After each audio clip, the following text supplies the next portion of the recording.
Hello everyone, welcome back to my channel Rishas blog. বন্ধুরা চলো আজকে আমি মেকআপ করতে চলেছি, তাহলে চলো তোমরা পুরো ভিডিওটা দেখতে থাকো আর কীরকম হয়েছে আমাকে বলবে। তাহলে চলো আজকের মেকআপটা শুরু করে যাক। বন্ধুরা দেখতে পাচ্ছ আমি ব্রাশ দিয়ে প্রথমেই আমি আই মেকআপটা করে নিচ্ছি, তাহলে তোমরা দেখতে থাকো। আমি মেকআপের কিছুই জানি না, তার মধ্যে আমার আবার মেকআপেরও জিনিস অতটাও নেই, তাও তার মধ্যে যা আছে তা দিয়েই মেকআপ করছি। তাহলে চলো তোমরা দেখতে থাকো কী করে মেকআপটা করি। আর ভালো লাগলে হ্যাঁ প্লিজ লাইক, কমেন্ট, শেয়ার এবং সাবস্ক্রাইব করতে ভুলো না। বন্ধুরা আমার আই মেকআপটা মোটামুটি হয়েই এসেছে, তাও বোঝা যাচ্ছে না, কারণ আমার কাছে এত ভালো লাইট নেই, তাই বোঝা যাচ্ছে না।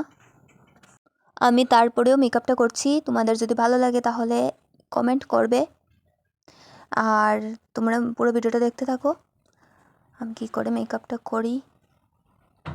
এভাবেই আমি আমার মেকআপটা করে নিচ্ছি। একটু একটু বোঝা যাচ্ছে আমার আই মেকআপটা, তাহলে তোমরা দেখতে থাকো। এবারে আমি লিপস্টিকটা পরে নিচ্ছি। আমার লিপস্টিক পরা শেষ, মোটামুটি আমার আজকের এই ভিডিওটা এই পর্যন্তই। তোমাদের যদি ভালো লাগে তাহলে আবার এরকম ভিডিও নিয়ে আসবো। তো দেখা হচ্ছে নেক্সট ভিডিওতে। বাই।